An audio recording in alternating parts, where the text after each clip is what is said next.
kunci Anda sukses dunia akhirat, percayalah takdir. Dan semua takdir itu baik, tapi kita belum tahu rahasia.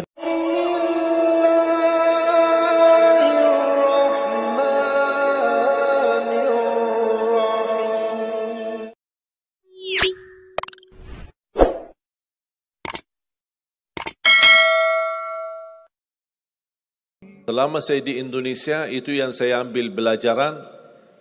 Kita orang Indonesia selalu harus dunia. Tidak ada akhirat sendiri. Dunia dan mau kaya di dunia kaya, selamat di dunia selamat. Jadi dunia itu harus dibawa. Kalau udah bahasanya akhirat, pasti orang bertanya, terus dunia kita gimana? Makanya begitu saya membaca sukses dunia akhirat, wah ini Indonesia ini.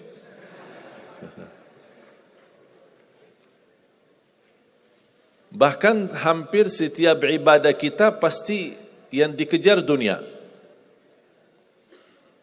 Saya sudah dakwah sebelum di Indonesia, di mana-mana. Tapi baru pertama kali pas saya di Indonesia diminta amalan, gimana supaya dapat amalan mudah kerja, dapat amalan mudah urusan, dapat amalan lancar rezeki, dapat amalan. Jadi ujung-ujungnya semua untuk urus dunia.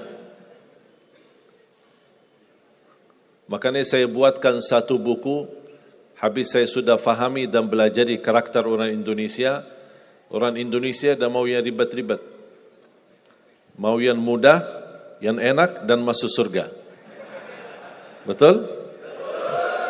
Makanya saya buatkan satu buku, 20 amalan mudah tapi pahalanya sangat menakjubkan. Mudah diingat, mudah dihafal, mudah diamalkan, tapi pahalanya sangat luar biasa. Bapak Ibu jamaah sekalian, kalau benar-benar ingin Anda sukses dunia akhirat, harus kita percaya sepenuhnya takdir. Kuncinya di situ. Percaya sepenuhnya takdir. Takdir itu menjadi salah satu rukun iman. Rukun iman ada berapa? 6. Rukun Islam? 5. Salat berapa waktu? 5 atau 4? Yakin 5? Soalnya benar tak salat subuh?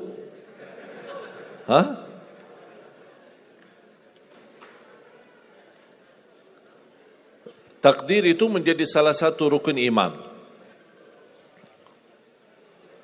Tapi banyak di antara kita yang belum percaya sepenuhnya soal takdir. Dan kita sifat manusia, mohon maaf, suka tidak adil. Contoh, kalau Allah berikan karunia, nikmat, pertama kita lupa bersyukur. Yang kedua, kita tidak pernah berkata sama Allah, ya Allah kenapa aku dapat nikmat ini? Tapi sebaliknya, kalau kita diuji oleh Allah, kita kurang sabar, dan kita bertanya sama Allah, ya Allah kenapa saya diuji? Faham tak? Kalau kita dapat nikmat, ada enggak orang-orang yang lulus misal ujian, dia berkata, ya Allah kenapa saya lulus ujian? Tak pernah. Tapi kalau dia tidak lulus, dia bilang apa? Ya Allah kenapa saya tidak lulus? Ketika ditimpa musibah, dia selalu merasa nyesal atau merasa sakit hati, tersinggung. Berkata sama Allah, kenapa saya diuji? Padahal saya orang baik. Saya jaga salat, saya berusaha mendekat sama Allah. Tapi saya merasa bertambah berat ujiannya. Tapi sebaliknya, ketika diberikan nikmat, dia tidak pernah menyebutkan, ya Allah kenapa saya mendapatkan nikmat ini? kayaknya si fulan lebih pantas mendapatkan nikmat. Itu tanda manusia tidak adil. Tidak bersikap adil. Makanya subhanallah, semakin anda mantap imannya terhadap takdir, semakin hidupmu jadi nikmat. Saya kasih contoh.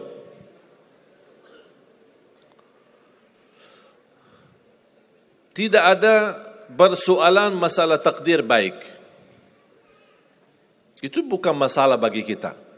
Justru kita bertambah senang kalau kita mendapatkan takdir yang baik. Tapi yang menjadi persoalan bermasalah bagi kita adalah takdir buruk. Ketika ditimpa musibah, ketika ada ujian, ada sakit, kesulitan, penghasilan yang tidak mencukupi, dan banyak masalah keluarga, masalah rezeki, masalah sama majikan, masalah di kerjaan, itu yang membuat banyak beban fikiran.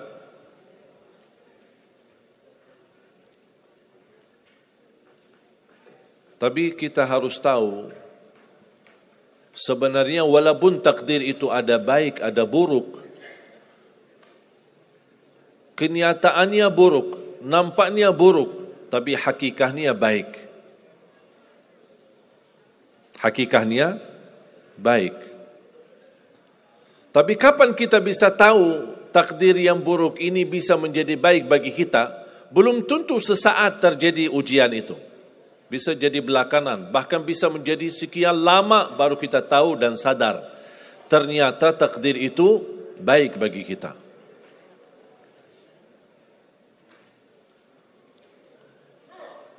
Saya kasih contoh melalui cerita. Saya buatkan satu cerita, ingin memberikan pesan kepada orang muslim, orang beriman, betapa besar karunia Allah dan pertolongan Allah melalui takdir. Ada seorang berdoa, dan saya yakin anda semua berdoa. Setiap berkesempatan, setiap salat, setiap sujud atau tahajud, duha, pasti anda semua berdoa. Ada yang diinginkan, ada yang hajat-hajat yang belum terkabul, belum tercapai. Bertemu orang salih, bertemu ulama, bertemu habib, minta didoakan, tolong doakan, semoga lancar urusan saya, semoga dapat jodoh, semoga insya Allah dapat keturunan, semoga hasil dan rezeki yang saya dapatkan menjadi berkah dan bermanfaat bagi saya dan keluarga. Ada orang berdoa kepada Allah Subhanahu Wa Taala. Mohon jamaah sekalian dengar cerita ini baik-baik, karena ada pesan hikmah yang kita bisa ambil.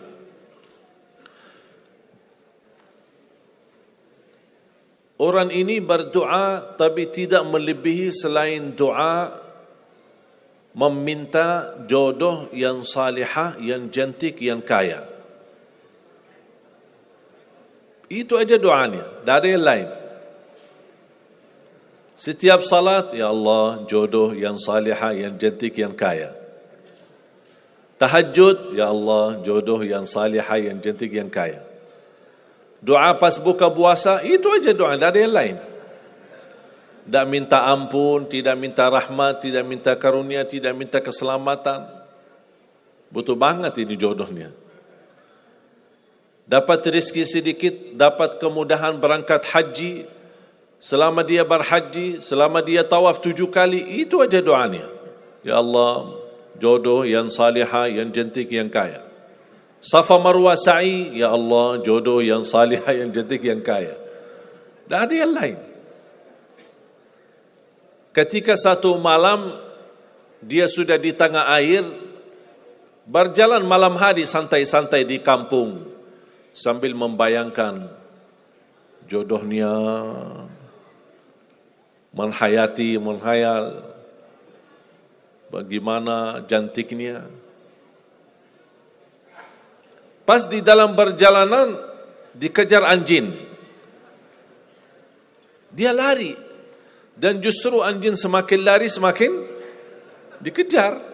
Makanya kalau ketemu anjing jangan lari. Akhirnya anjing berhasil gigit kakinya, berdarah. Datang mobil ambulan dibawa ke rumah sakit. Di dalam mobil ambulan dia merasa menghadapi ujian dan dia berkata, ya Allah, selama ini saya berdoa minta jodoh yang salihah, yang cantik, yang kaya, masa dikirimkan anjing?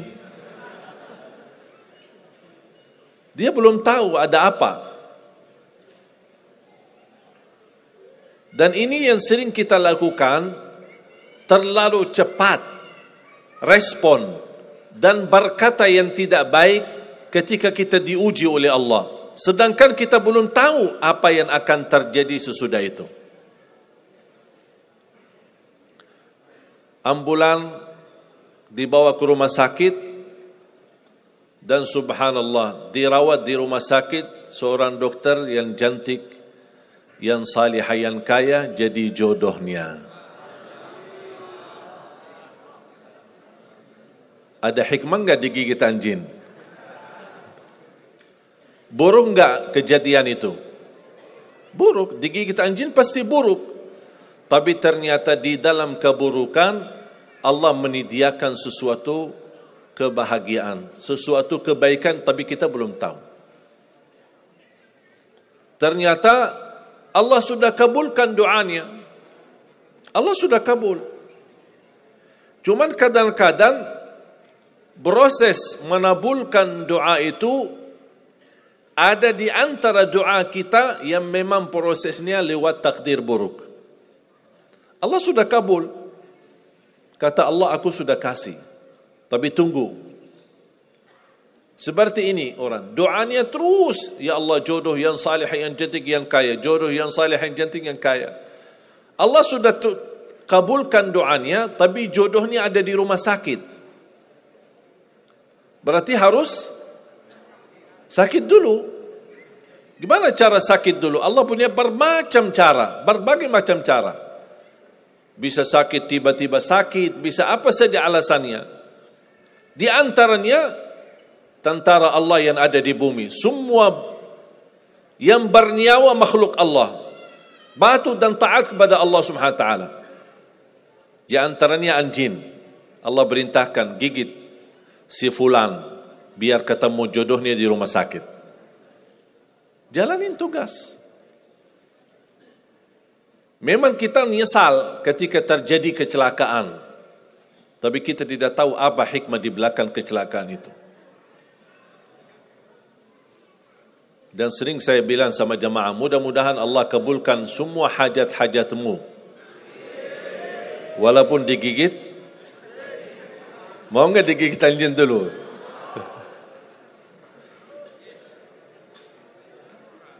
Sebenarnya kalau kita tahu rahasia takdir, apapun yang akan terjadi, kita tidak ada kekhawatiran. Karena kita tahu sesudah ujian ini pasti ada sesuatu kebaikan. Dan yakini Bapak Ibu, Allah Subhanahu wa taala Maha baik. Allah tidak senang menyusahkan hambanya. Tapi kadang-kadang proses untuk menuju kebaikan ada kesulitan dan tantangan. Seperti cerita seorang bapa yang bercita-cita untuk berhaji. Saya bertemu seorang jamaah, usia sudah mungkin 80-an, 80 tahun lebih. Saya pas bertemu diceritakan ini marbot masjid, ahli masjid. Saya berdialog, bertahun-tahun Masya Allah, kerjaannya hanya lap-lap masjid, bersihkan masjid, jaga masjid. Saya berkata sama beliau, Pak, apa yang Bapak inginkan? Tahu enggak jawabannya apa? Saya ingin haji. Tapi saya orang tidak mampu. Doakan mudah-mudahan saya bisa haji. Saya bilang insyaAllah Pak, kalau soal haji, soal umrah, itu tidak tergantung dengan kemampuan. Ada orang yang tidak punya uang sama sekali tapi dapat dipanggil bisa haji. Karena haji dan umrah itu hadiah dan panggilan Allah Subhanahu wa taala bagi hambanya.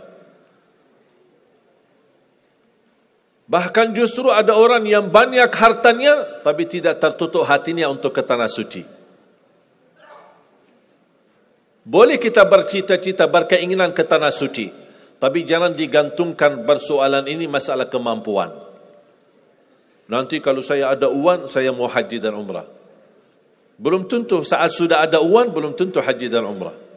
Kalau belum dipanggil oleh Allah Subhanahu wa taala. Saya berkata sama beliau, Bapak kalau sudah saatnya dipanggil oleh Allah, pasti Bapak akan berhaji.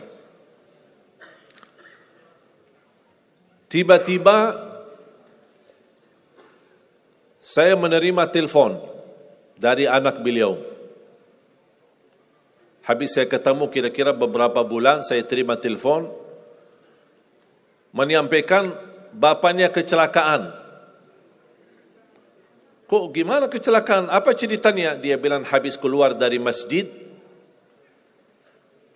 pulang malam hari, nampaknya ada mobil, pas ayahnya lagi seberang jalan, ada mobil tidak memperhatikan, kemudian tabrak. Alhamdulillah tidak terlalu parah, cuman perlu dirawat di rumah sakit sedikit, sebentar. Saya ke sana, pergi. Rumah sakitnya di mana? Dikasih tahu alamatnya. Saya datang kunjung silaturahim. Pas beliau bertemu dengan saya, nangis dan pingin peluk saya. Dan terus saya tanya gimana?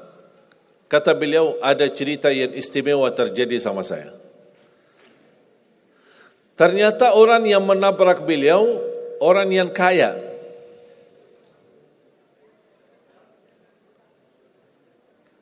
Habis itu orang yang kaya minta maaf sama si bapak ini. Mohon maaf Pak Haji, mohon maaf Pak Haji. Beliau tambah nangis. Orang kaya bingung, ya kenapa sih setiap mohon maaf malah nangis dia. Ditanya kenapa Pak nangis, sakit? Tidak, karena bapak dari tadi bilang Pak Haji, sedangkan saya belum haji. Tertutup hati orang yang kaya, yang dia sediakan biaya haji dan bisa berangkat. Dan kata beliau, betul apa yang disampaikan ketika pertama kali bertemu. Kalau sudah saatnya dipanggil oleh Allah, pasti bisa ke tanah suci. Walaupun ditabrak mobil. Berarti intinya apa?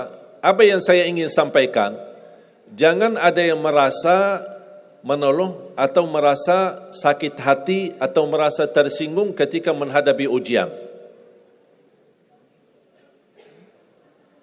Merasa belum terkabul keinginannya, Allah sudah kabulkan. InsyaAllah tidak ada di antara kita yang ditolak doanya. Cuman kita mohon maaf kadang-kadang buru-buru. Ingin selalu semuanya cepat. Kadang-kadang kalau terlalu cepat apa yang kita inginkan kita dapat, itu bahaya juga. Dan Allah ingatkan, kalau manusia, Allah tidak sulit menjadikan manusia semuanya kaya. Kalau sekarang saya bertanya, mau enggak semuanya jadi orang kaya? Pasti mau, siapa yang tidak mau? Coba bayangkan, kira-kira sulitlah bagi Allah menjadikan semua manusia di bumi kaya raya? Sulit tidak? Tapi pertanyaan saya, kira-kira berjalan hidup kita enggak kalau kita semuanya kaya? Bisa berjalan lancar? Masa enggak? Semuanya kaya raya. Gimana kehidupan kita sehari-hari? Berjalan lancar tidak? Kenapa tidak? Saking banyak kekayaannya. Kalau semuanya kaya, memang sulit menjalani kehidupan. Contoh, cari supir. Siapa yang mau supirin kita? Sama-sama kaya. Datang minta tolong sama teman. Boleh enggak ini cariin supir? Aku aja lagi cari supir, dah dapat. Mau punya perusahaan sendiri, butuh tenaga kerja kan? Semuanya orang kaya. Buat apa kalau mereka semua kaya, masing-masing punya pabrik, tapi tidak ada yang bekerja? Sulit enggak jalan hidup? Sulit. Sama sebaliknya, kalau semuanya di bumi miskin, susah. Kira-kira gimana hidup kita? Ya susah juga. Tidak bisa lancar hidup di dunia. Setiap ada orang datang minta tolong, Pak, apalagi saya Pak? Saya aja susah. Tapi makanya ada hikmah. Allah menjadikan ada yang kaya, ada yang miskin. Yang kaya menutupi kebutuhan yang miskin, miskin juga menutupi kebutuhan yang kaya, saling mengisi. Supaya apa? Supaya dunia ini berjalan, hidup kita berjalan. Tapi coba bayangkan kalau semua orang kaya tidak mau membantu orang miskin, dan semua orang miskin sombong dan mau melayani orang kaya, gimana kehidupan kita? Susah. Makanya jemaah sekalian, kunci anda sukses dunia akhirat, percayalah takdir. Dan semua takdir itu baik, tapi kita belum tahu rahasianya.